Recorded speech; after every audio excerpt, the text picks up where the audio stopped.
I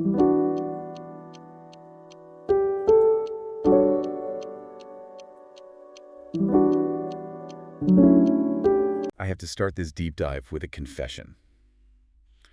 A, um, a very specific, and I'll admit, a very embarrassing confession about something that happened to me last Tuesday. Oh, this sounds promising. Please, you have to share. So I was having one of those days where, everything was just clicking, that vibe? I do. The universe is on your side. Completely. I woke up like 5 minutes before my alarm, feeling totally rested.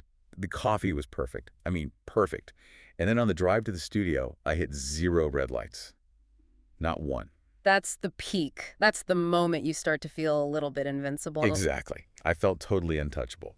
And I get to lunch, and I get this email. A project I have been sweating over for 3 months. A real nail-biter just got greenlit. Full funding. Wow. Okay, so that's a genuinely great day. It was an amazing day. And I made the mistake of saying it out loud. I turned to a colleague and I said, "Man, I'm absolutely crushing it today. Nothing can stop me." Oh, no, you didn't. You said the quiet part loud. I did. And I kid you not, within 20 minutes, I bit my tongue so hard I thought I needed stitches.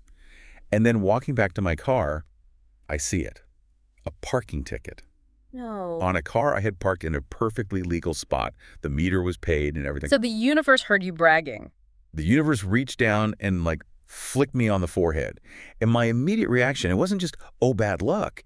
It was this deep, this really primal feeling of, I did this. I invited this. You jinxed yourself. I totally jinxed myself. Yeah. I found myself looking around for wood to knock on after the fact. I Oh. was crossing my fingers in my pocket. I was doing all these little physical things to try and, I don't know, unjinx myself. It's just universal vibe check, right? You felt the scales of fortune tip just a little too far in your favor, and you knew instinctively that something had to come along and tip them back. It felt biological. It really did, like a headache that comes on after you eat way too much sugar. And that feeling, that deep-seated fear that things are going too well and that someone or something is going to come along and wreck it, is exactly what we are unpacking today. It is, but we aren't just talking about jinxes or, simple superstitions in the way we usually think of them.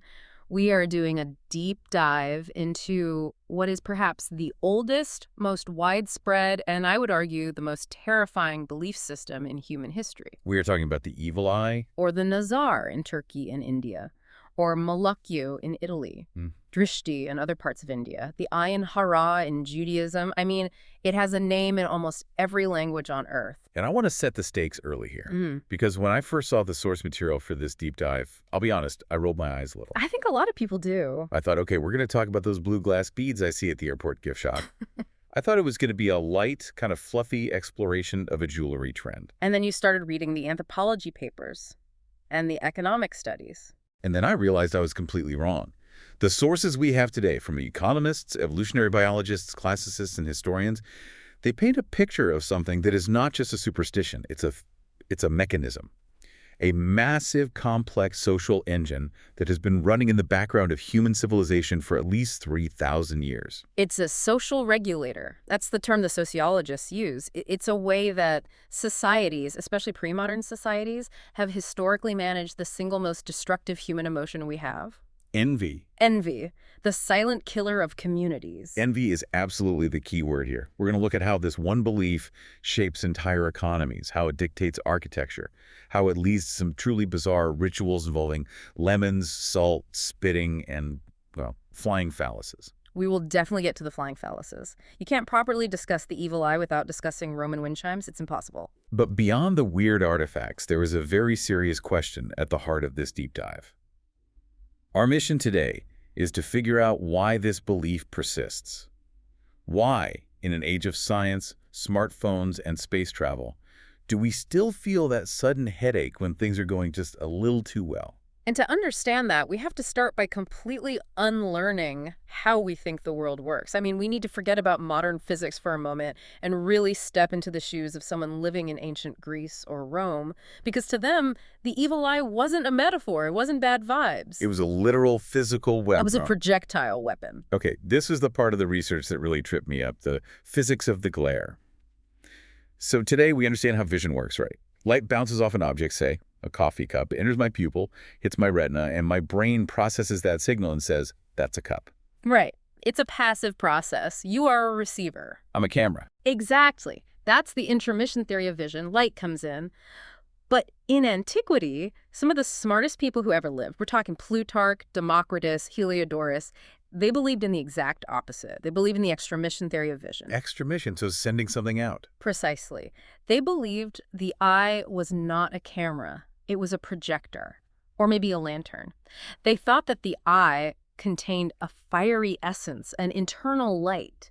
And when you looked at something, you were actively firing a beam of particles or rays out of your face to touch the object. So it's like my eyes are invisible fingers. They're reaching out and like groping the world. That is a perfect way to describe it, visual tactility. And if you Yeah. think about it, it actually makes a weird kind of intuitive sense. How so? Well, you've been in a crowded room, right? And you look at someone across the room at the back of their head, and they suddenly turn around and look right at you. What do you say? I say, I felt them watching me.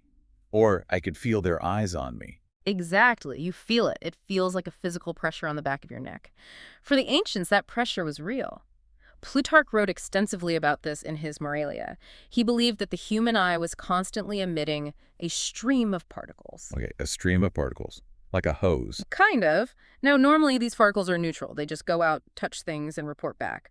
But if the person looking at you is filled with an intense emotion, specifically envy, malice, or jealousy, the chemical composition of those particles literally changes. So the emotion physically poisons the ray. It poisons the ray becomes noxious, it becomes toxic. Plutarch called them noxious emanations or venomous exhalations. So, if I am intensely jealous of your new promotion and I glare at you, I am not just thinking bad thoughts, I am physically spraying you with a stream of poisonous particles that can penetrate your body. That is genuinely horrifying. It turns every single social interaction into a potential biological attack. It does. A handshake, a conversation, even just a glance across the market, it's all potentially hazardous.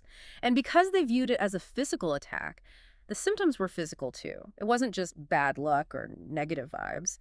The sources list very specific medical symptoms associated with being hit by the evil eye.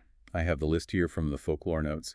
It's stuff you might expect, like sudden lethargy, nausea, a high fever, a splitting headache. Right, things that feel like a sudden illness. But there are also more specific ones, emotional distress, anxiety, and the one that keeps coming up, which I found so interesting, is yawning. Yes, the yawning. Why yawning? It seems so harmless, so mundane. Well, think about the biology of it for a second. When are you most vulnerable? When you're tired, when your guard is down. In many cultures, particularly in the Middle East and parts of India, if you are having a conversation with someone and they start paying you a lot of compliments and you suddenly find you can't stop yawning, That's a red flag. that is a code red emergency. The belief is that your body is reacting to the toxin.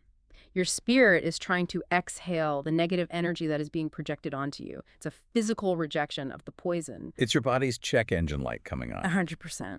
The sources also mention that this poison wasn't limited to humans. And this is where the real economic threat comes in, which we'll get to. It could supposedly wither crops in the field. It could make tools or machines break down. Right. A perfectly good chariot axle just snaps. The loom thread keeps tangling. But the most specific and biologically curious symptom was the drying up of milk. Yes. This is a fascinating intersection of folklore and actual biology. The belief was that if a nursing mother, and this could be a human mother or a cow or a goat, was looked at with envy, her milk would instantly stop flowing. Which would be catastrophic for an infant. Devastating. But if we look at that through a modern lens, what biological mechanism stops lactation? Stress. Adrenaline. Oh, The fight or flight response. exactly. If a mother feels threatened, if she feels the heavy, malicious gaze of a stranger that society has taught her is a physical threat, her body releases cortisol and adrenaline, and those hormones inhibit the release of oxytocin, which is the hormone responsible for milk letdown. So the milk does stop flowing. So the superstition reinforces the biological reality. The fear of the eye causes the very symptom that proves the eye is real. It's a perfect, self-fulfilling feedback loop. And it made the evil eye the ultimate explanation for misfortune. If your cow died, if your baby got sick, if your olive trees withered, it wasn't random chance. It wasn't a bacteria you couldn't see. It was someone. Someone did this to you. Which brings us to the profile of the aggressor. Who are these people walking around with poison in their eyes? I assumed it would be, witches or sorcerers, but the sources say it's often much more mundane than that. It's surprisingly mundane and also deeply, deeply unfair. Historically, the people most often accused of casting the evil eye were social outcasts. People on the margins. Exactly. Elderly women, particularly widows or spinsters, people with physical deformities. The sources are very specific about things like a limp, a hunchback, or crossed eyes. The squint comes up a lot. Right. The logic, if you can call it that, is that if the eye is the projector of the soul, then a broken or twisted eye must project a twisted, uncontrolled ray. If you had a cataract or a lazy eye, you were seen as dangerous. People would cross the street to avoid your bays. But there's also the foreigner factor, which I found really interesting. It seems like this belief system has a kind of built-in xenophobia. It really does. In the Mediterranean, the Middle East, and parts of South Asia, the dominant eye color is, of course, dark brown. So, historically, who is the most suspected of having the evil eye? People with blue eyes. Blue or green eyes, light-colored eyes. It wasn't necessarily because they were hated, though sometimes they were. It was because they were rare. They looked piercing. There's an ancient belief that light eyes are drier, and therefore the fire of the soul burns hotter and more fiercely through them, whereas dark eyes are wetter and therefore dampen the ray. So if a tourist with blue eyes, say a Viking trader, walks into a village in rural Greece in 900 AD and says, "Oh, what a beautiful, healthy baby," The mother is terrified. She is absolutely terrified. She would grab the child and run. The tourist thinks they are being nice. The mother thinks her child is being irradiated with a deadly force. this brings up a crucial distinction in the research, the whole concept of intent. We usually think of a curse as something you do on purpose. Like, I have a voodoo doll and I'm sticking pins in it with malicious intent. But the evil eye seems different. It is very different, and this is what makes it so much more frightening. The sources distinguish between three types of glare. First, there's the conscious glare, where I hate you, I'm jealous of you, and I want you to suffer. That's straightforward malice. Okay, that's easy to understand. But then there is the unconscious glare, and this is the one that really gets people. This is the one that scares me, personally. It should. This is where you can harm someone you love simply by admiring them too much or praising them too intensely without any evil intent whatsoever. So affection can be toxic. If it's not tempered, yes. This is why, even today, you see grandmothers in Italy or Greece or the Middle East insulting their own grandchildren.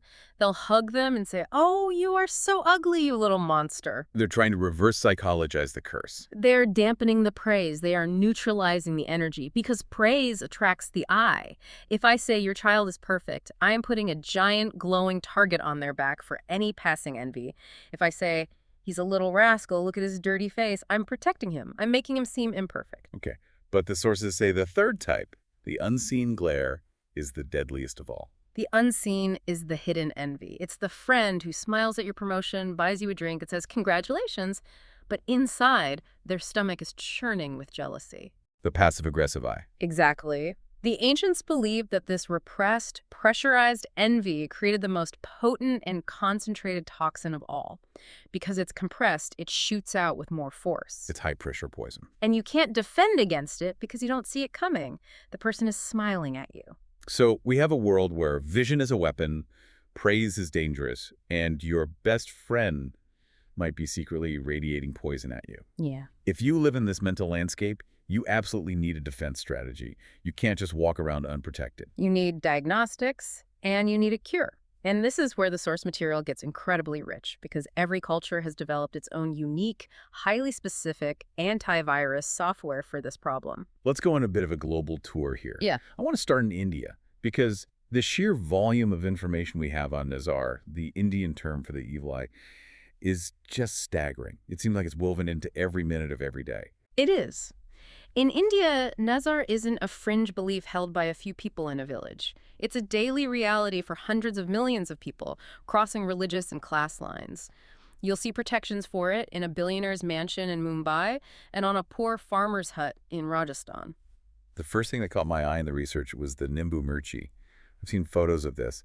It's that string of lemons and chilies hanging on truck bumpers or over shop doorways. I always assumed it was. Yeah. Honestly, I don't know what I assumed.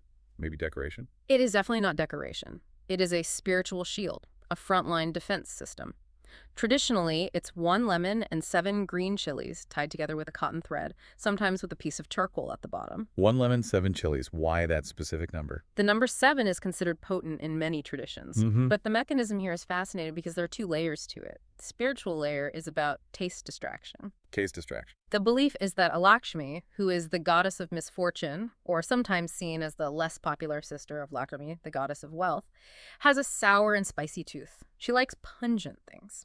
So the idea is she comes to your shop to bring bad luck, she sees the lemon and chili hanging at the door, she eats their essence, gets satisfied, and leaves without ever entering the house. So it's basically a snack you leave out for the demon to keep them on the porch. That's a perfect analogy.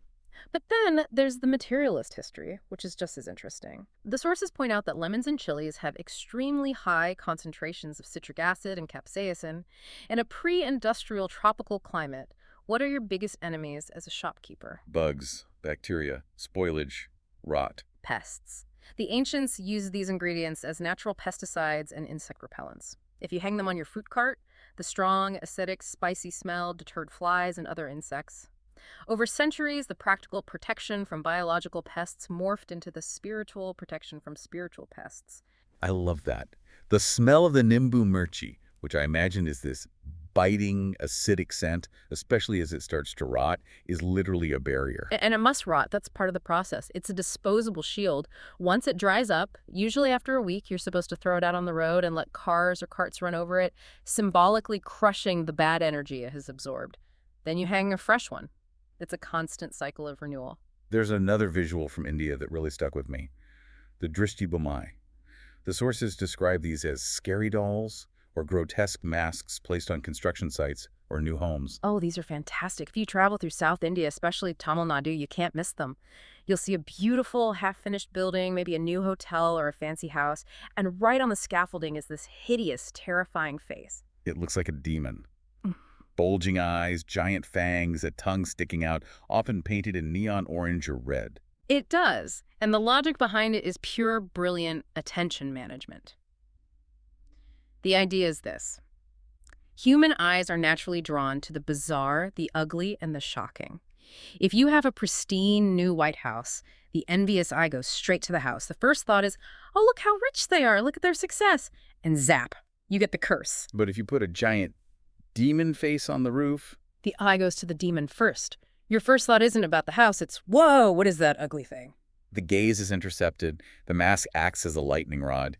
It absorbs the first, most dangerous strike of envious energy, so the house and the family inside remain safe. It's so clever. It's essentially saying, look at me, look at my ugliness, and ignore the treasure I am protecting behind me. Precisely. It's a decoy. You see similar things in Rajasthan with mirrors stitched into clothing or on camel decorations to reflect the eye back, or in West Bengal where beautiful Alpona floor designs were intentionally marred with a black smudge to divert the gaze. But what about the children? We talked about how children are seen as the most vulnerable. In the West, we parade our kids around, we post a million photos. Look how cute he is. In India, the research mentions the Kalatika. Yes, the Kalatika is the black spot. You'll often see infants and small children with a deliberate smudge of kohl or eyeliner on their cheek, their forehead, or sometimes even on the sole of their foot. And the goal, incredibly, is to make the baby look imperfect. That's the entire psychology. Perfection is dangerous. Perfection invites the jealousy of the gods and the envy of your neighbors. By marring the child's otherwise perfect face with a single black spot, you are introducing a deliberate flaw. You are grounding the child. You're sending a message to the universe. This child is flawed. This child is imperfect. Don't bother taking him.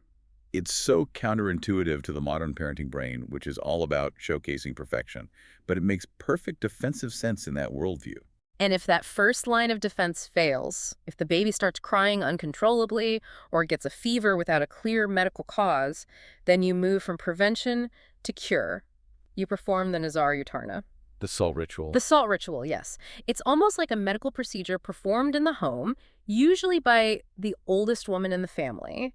She'll take a handful of coarse rock salt or sometimes red chilies or alum. She holds it in her fist.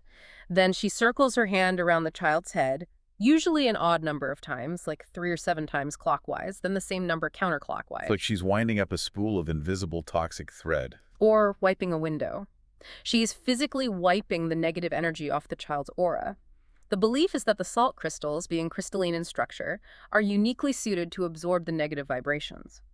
Then, and this is the crucial part, she throws the salt into a fire or a bowl of water. And she listens. She listens. If the salt crackles and pops loudly in the fire, it's seen as validation. See, the Nazar was heavy. Listen to it burning away. If it burns silently, Well, maybe the kid is just hungry or needs a nap. It's a diagnostic test with built-in sound effects. That is absolutely incredible. It gives the family a sense of agency and control. Instead of being helpless victims of a mysterious curse, they have a tool, a ritual, to actively fight back and fix it. So in India, the vibe I get is that Nizar is a constant nuisance. It's like dust. You have to sweep it up every day with your lemons and your salt, but it's manageable. Right. It's a part of life. It's maintenance. But then I started reading the section on Ethiopia, specifically the belief in the Buddha among the Amhara people. And the tone of the research changed completely. It stopped feeling like maintenance and started feeling like a horror movie. It is a much darker, much more severe manifestation of the belief. And we need to be careful how we discuss this, because for the people involved, this is a source of genuine, deep-seated suffering and social stigma. Can you explain the Buddha? Because the notes mention shape-shifting into hyenas, and I had to reread that part 3 times to make sure I wasn't misreading it. The Buddha is the Ethiopian term for the evil eye, but it's also become a class and group designator. Among the Amhara, who are traditionally agriculturalists, landowners, there is a deep historical suspicion of people who work with their hands. Artisans, potters, weavers, and specifically ironworkers. The blacksmiths. The blacksmiths. In many parts of Ethiopia, these trades were historically practiced by the Beta Israel, the Ethiopian Jewish community. So you have this marginalized group who are seen as outsiders, but who are also masters of fire and transformation. They can take a lump of rock and, through a seemingly magical process, turn it into a spear or a plow. To a farmer, that looks like alchemy. It looks like dangerous magic. Exactly. So the belief emerged that these artisans possessed the Buddha, the power to consume the life force of others with a glance. And the folklore says that at night, the Buddha can shapeshift into hyenas. They roam the village, digging up graves to eat the dead or attacking the living to drain their energy. That is such a visceral, predatory image. And the anthropologist Ronald Remnick, who is cited here, calls this psychological projection. What exactly does he mean by that? It's a fascinating and tragic theory. In Amhara culture, social harmony is paramount. You are never supposed to show overt anger or envy toward your kinsman, especially a family member. If your brother has a better harvest, you're expected to smile and congratulate him. But you feel the envy. You can't help it. It's human. So you have all this bottled up jealousy and resentment that you aren't allowed to express. Right. It's like a toxic waste that you have to store inside yourself, and it has nowhere to go. So Remnick argues the society unconsciously creates a dumping ground, the outsider, the blacksmith. You project all your own evil, envious, predatory feelings onto him. You tell yourself, I'm not the one who is envious and wants to consume my brother's wealth. He is. He's the hyena. That is heartbreaking. It's using a marginalized group as a psychic trash can for the dominant group's own negative emotions. That is a perfect description, and it leads to ostracization, fear, and sometimes violence. But the stakes get even higher and even more tragic when we look at the Eniwa people in the Gambela region of Ethiopia. This was the part of the research that I found most difficult to read. This is regarding the physical signs on infants. Yes. In this community, the evil eye isn't just about a look. It's believed to be a physical contamination, a hereditary trait passed from parent to child. And they look for specific signs at birth to identify these cursed children. The sources mention things that to us look like minor medical anomalies. A baby boy born with only one descended testicle, or a baby girl born with hymenal tags, sometimes even being born with teeth. Exactly. Minor biological variations. Things that modern medicine would say, oh, that's just a quirk, or we can fix that with a very minor procedure. But in the Eniwa belief system, these are not quirks. These are the mark of the eye. A child born with these signs is seen as a cursed object that will inevitably bring drought, death, and disease to the entire village. And the solution, historically, was unthinkable. The solution was often infanticide. The research indicates that these babies were sometimes thrown into the river, returned to the water, in order to save the community from the curse they carried. It really stops being a quirky superstition at that point, doesn't it? We are talking about literal life and death based on a folk belief. We absolutely are, and it shows the extreme, terrifying power of this belief. It can override the most fundamental human instinct, the maternal instinct to protect your child. The fear of envy, of the destructive social chaos it brings, is so strong that people felt they had to kill their own offspring to appease it. It makes me wonder, how did the big organized religions handle this? You have these ancient, terrified cultures converting to Christianity, Judaism, Islam.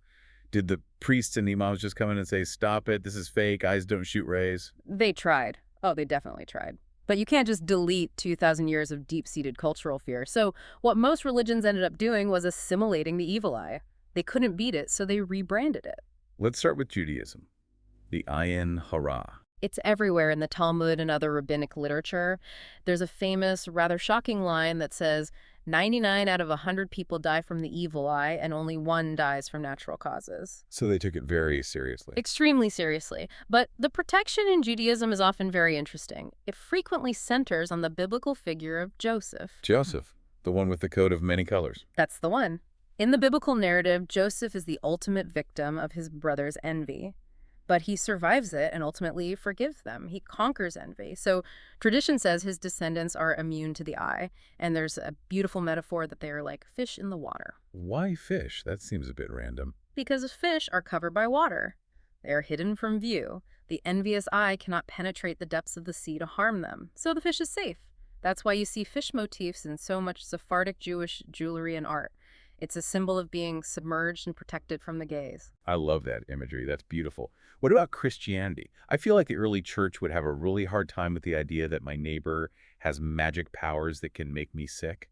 It seems to challenge God's omnipotence. They did. You are exactly right. The early church fathers, these were Greek-trained intellectuals like St. Basil and John Chrysostom. They looked at the extramission theory and said, this is ridiculous pagan nonsense. Eyes don't shoot rays. Only God has power over life and death. So they tried to debunk the science of it. Yes, but the people wouldn't listen.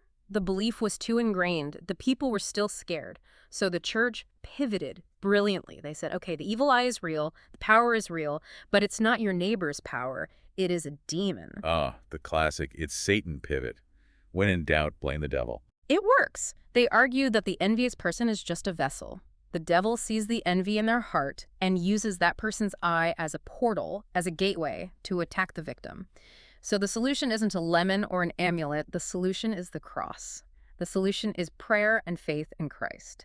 They shifted the defense from the magical to the theological. But the core belief itself survived. It just got a Christian paint job. It thrived. It fit perfectly into the Christian worldview of a constant battle between God and Satan. In Islam. Islam also accepts the evil eye as a real phenomenon. There are references in the Hadith, the sayings of the Prophet Muhammad, that affirm its existence. But the emphasis is slightly different. The concept of hasad, or destructive envy, is seen as a great sin because it implies you are questioning God's will. You're unhappy with how Allah has distributed his blessings. So the focus is on the sin of the envier, not just the danger to the envied. Exactly. And protection, therefore, comes primarily from God. Reciting specific verses from the Quran, like the final 2 chapters, is considered the most powerful defense, far more effective than just an amulet. The power is in the holy words, not the blue bead. Which brings us to the biggest question of this whole deep dive. We've looked at the how, the rays, the particles. We've looked at the what, the lemons, the hyenas, the rituals. But we really need to answer the why. The big why. Why does this specific superstition exist in so many disparate cultures? From Ireland to India, from Mexico to the Middle East. Why has it survived for millennia? This is where we get into the paper by the economist Boris Gershman. And I have to say, his theory is the most compelling and frankly logical explanation I've ever heard. It is a game changer. Gershman is an economist. He doesn't look at magic. He looks at incentives. He looks at data and social structures, and he asked a simple, brilliant question.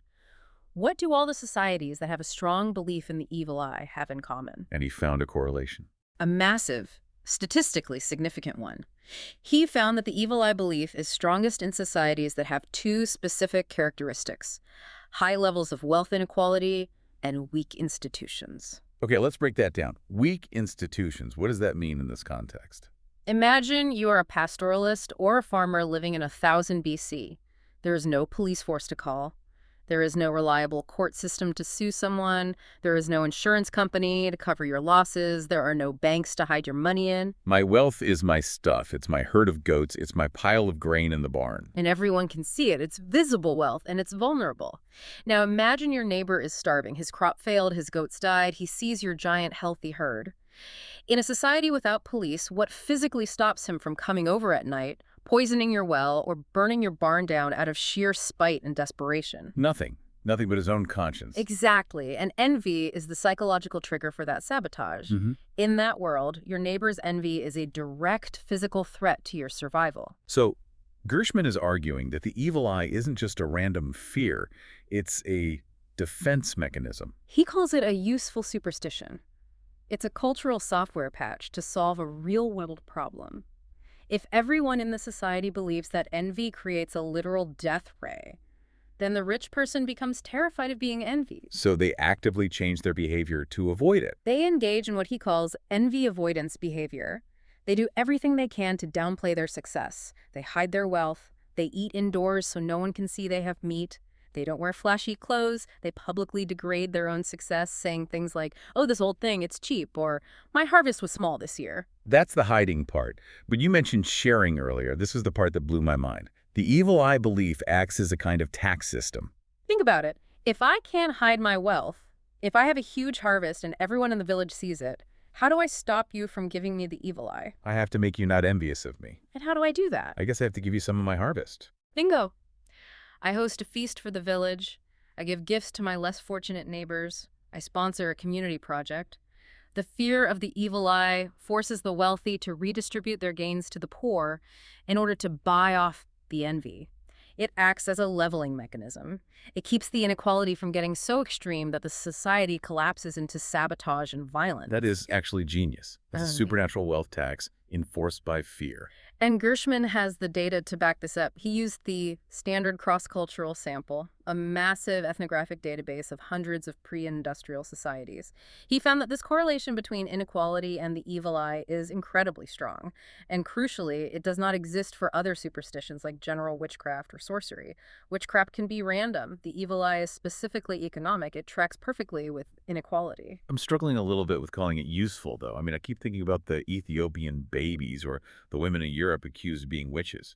It feels like a very cruel and inefficient way to manage an economy. You are absolutely right to push back on that. It's a critical point. When economists or anthropologists say useful or functional, they mean it helps the group survive as a whole. It often comes at a terrible cost to certain individuals. It stabilizes the village, but it terrifies the mother. It scapegoats the blacksmith. It's a brutal form of social stability. But in a world without police or courts, it might have been the only thing keeping people from constantly killing each other over a bushel of wheat. So it's a primitive peace treaty. I won't brag about my wealth, you won't burn my house down, and we'll all agree to blame the magic rays if anything bad happens anyway. That's a very good summary of it. Okay, so we've established that you need to hide your success. But sometimes you can't hide. Sometimes you are just out in public, living your life, and you need a shield. We've talked about lemons. We've talked about salt. But we have to talk about the Romans. I was wondering when we'd get back to the Romans. Because their approach to fighting the evil eye was so aggressive and so incredibly graphic. The fascinum. The fascinum. For our listeners, this is the academic term for an amulet shaped like an erect phallus. And in the Roman Empire, these things were everywhere. They were the standard personal protective equipment of the empire. You wore them as rings, you wore them as necklaces, you hung them in your doorway, you painted them on walls. It's so jarring for us today. We see a phallus, and our modern brain immediately thinks sex or pornography or obscenity. But the Romans didn't see it that way, did they? Not primarily, no. They saw it as a weapon, a club to beat back bad luck. But the mechanism is, again, all about distraction. Remember the scary Drishti Bomai dolls in India? The lightning rod effect. Catch the first glance. Same exact logic. The evil eye, the fascinatio, is attracted to the obscene, the weird, the shocking. If I'm a Roman general riding in a triumph parade, I am a prime target for the envy of thousands of people. But if I have a giant, grotesque phallus carved on the side of my chariot... The crowd looks at the phallus, probably has a little laugh, and the tension is broken. Exactly. Laughter was considered the ultimate disinfectant for the soul. Pliny the Elder talks about this. If you can make the envious person laugh or shock them, you break their concentration. You shatter the noxious ray before it can form properly. The obscenity of the phallus disarms the malice of the viewer. This explains the tintinnabula. I spent way too long looking at pictures of these in the museum archives. These are wind chimes, but they aren't just bells. They are, well, you describe them, they're insane. They are masterpieces of strategic absurdity. Imagine a bronze wind chime you'd hang in your shop's doorway, but the central figure is a phallus, but the phallus has the legs of a lion, and a tail like a bird. And maybe it's fighting another phallus that has turned into a leopard and bells are hanging off all of them. And sometimes they have wings. Flying penises were a common motif. A very common motif. Why? Yeah. Just Yeah. why the wings? What does that add? Because it's ridiculous. It's startling and nonsensical. Imagine walking into a serious shop to buy some expensive olive oil, and you look up and there is a winged lion phallus chiming in the breeze. You laugh, or at least you stop and say, "By Jupiter, look at that thing." And in that moment of surprise and laughter, you aren't envying the shopkeeper's successful business. You are disarmed. The absurdity of the object protects the shop. It's a brilliant psychological hack. It's also the origin of the Magnifico gesture, right? The fig hand. Yes.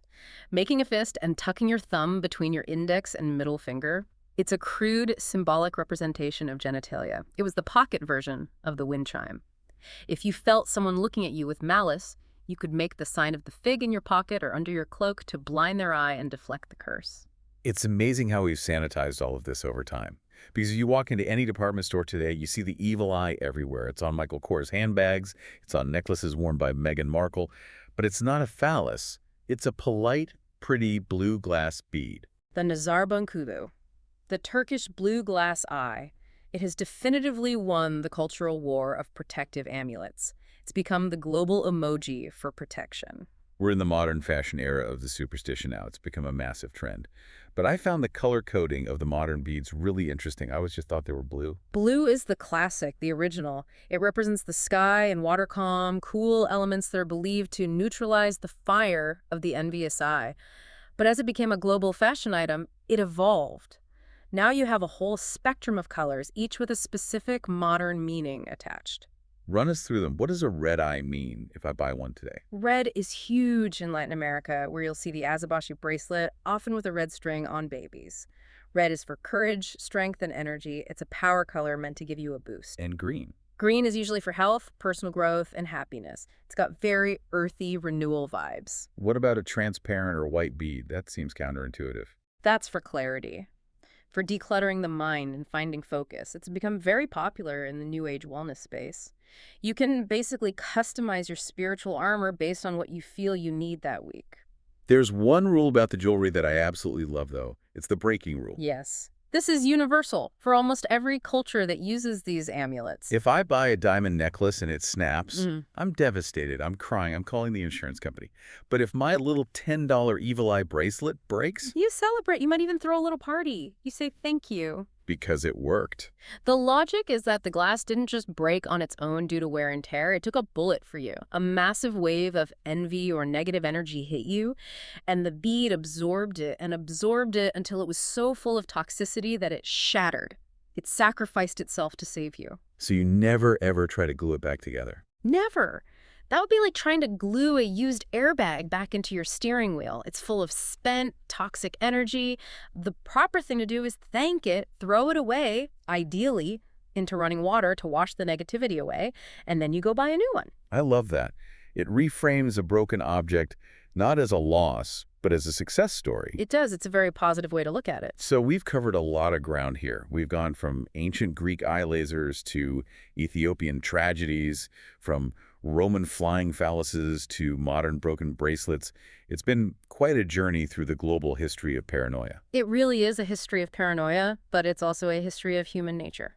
That's what I want to land on as we wrap up. Why does any of this matter now? We aren't ancient farmers. I have homeowners insurance. I have a security system. I don't need a lemon hanging on a string to protect my car. No, you probably don't. But you have something the ancients didn't have. And in some ways, it might be infinitely worse. What's that? You have an algorithm in your pocket designed to broadcast your every success to the entire planet. Oof. Social media. Think about the core of the evil eye belief for 3,000 years. The central rule was, envy is dangerous.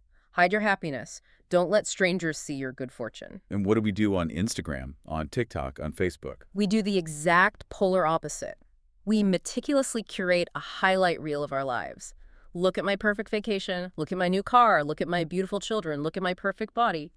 We are projecting our blessings out to thousands, sometimes millions, of strangers. We are practically begging for the evil eye. We are standing on a digital mountaintop shouting, "Envy me!" We are maximizing our surface area for envy to an extent that a Roman emperor could not have even conceived of.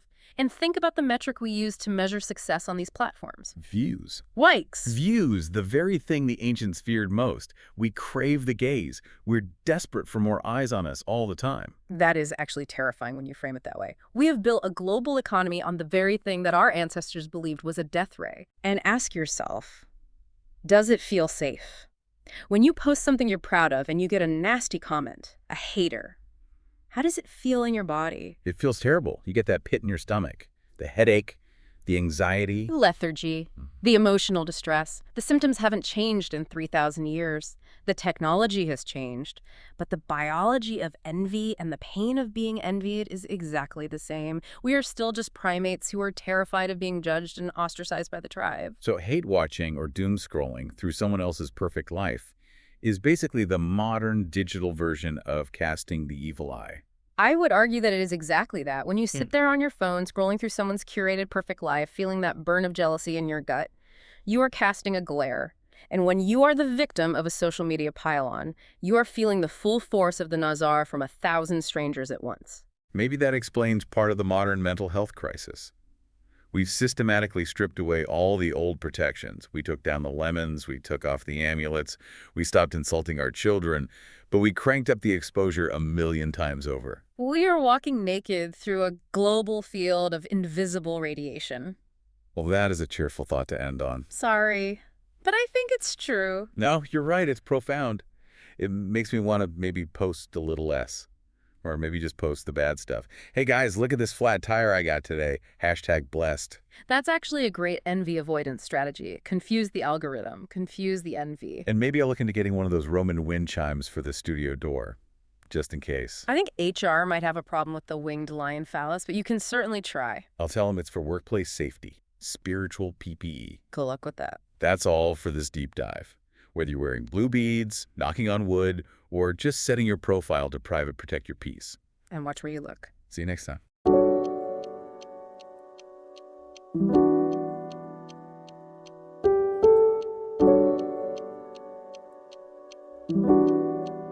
Thank you.